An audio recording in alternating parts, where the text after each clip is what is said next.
नमस्कार मित्रों, सभी को महागौरी की ढेर सारी शुभकामनाएं। करुणामयी, स्नेहमयी और ममता की मूरत माँ महागौरी हर लेती हो समस्त पापों को, जो कोई पूजा करे तेरी। हे स्वतांबर, जग में सारा तेरा ही खेल है धरा माँ, करती हो अपने भक्तों की रखवाली, बस तू ही है माँ।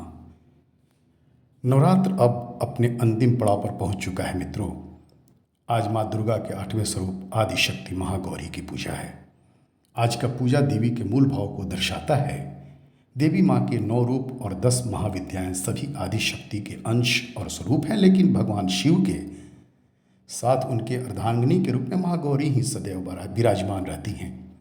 इनकी शक्ति अमोघ और पूर्ण फलदायिनी है। इनकी पूजा मात्र से भक्तों के सभी पाप धुल जाते हैं और व्यक्ति अक्षय पुण्य का अधिकारी हो जाता है मित्रों। देवी पार्वती अपनी तपस्या के दौरान केवल कंद मूल फल और पत्तों का आहार करती थी। बाद में माता केवल वायु पीकर ही तप करना आरंभ कर दिया था।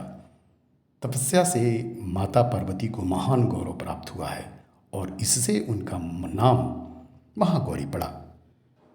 माता की तपस्या से प्रसन्न होकर भगवान शिव ने उनको गंगा में स्नान करने के लिए कहा।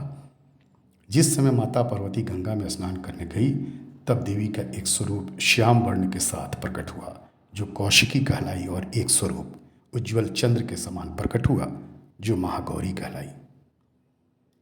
एक कथा यह भी प्रचलित है कि एक सिंह काफी भूखा था। जब वो भोजन की तलाश में वहां पहुंचा जहां देवी उमा तपस्या कर रही थी, तो देवी को देखकर सिंह की भूख और बढ़ गई, परंतु वह देवी की तपस्या से उठने का इंतजार करते हुए वहीं बैठ गया। इस इंतजार में वह काफ़ी कमज़ोर भी हो गया था। देवी जब तप से उठी तो सिंह की दशा देखकर उन्हें उस पर दया आ गई और माँ उसे अपनी सवारी बना लेती हैं, क्योंकि इस प्रकार से उसने भी तपस्या की थी। इसलिए दोस्तों, देवी गौरी का वाहन बैल भी है और सिंह भी। जी हाँ मित्रों, महागौरी शुभम दद्धान महादेवा प्रमोदया नाम से ही प्रकट है कि इनका स्वरूप पूर्णतः गौर वर्ण है। इनकी उपमा शंख, चंद्र और कुंद के फूल से दी गई है दोस्तों। अष्टवर्षा भवेद गौरी, यानी इनकी आयु 8 साल की मानी गई है। आभूषण और वस्त्र सफ़ेद, इसलिए श्वेतांबरधरा की उपमा भी इन्हें दिया गया है। 4 भुजाएं और वाहन वृषभ, इसलिए वृषारूढ़ा भी कहा गया है मित्रों इन्हें। ऊपर वाला दाहिना हाथ अभय मुद्रा तथा नीचे वाला हाथ त्रिशूल धारण किया हुआ है। ऊपर वाले बाएं हाथ में डमरू धारण और नीचे वाले हाथ में वर मुद्रा। पूरी मुद्रा बहुत शांत। क्या अनिर्वचनीय व्यक्तित्व। Really friend, we can't express.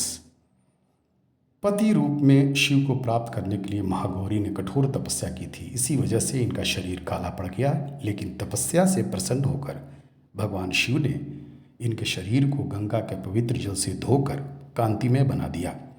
उनका रूप गौर वर्ण का हो गया, इसलिए ये महागौरी कहलाई। देवी जी जो अमोघ फलदायिनी और जिसकी पूजा से भक्तों के तमाम कल्मश धुल जाते हैं, पूर्व संचित पाप भी नष्ट हो जाते हैं। इनकी पूजन अर्चन, उपासना, आराधना कल्याणकारी है दोस्तों, और कृपा जो अलौकिक सिद्धियां देती हैं। हाँ मित्रों, सर्वमंगल मांगल्ये शिवे सर्वार्थ साधिके शरण्य अंबिके गौरी नारायणी नमस्तुते। बहुत बहुत धन्यवाद।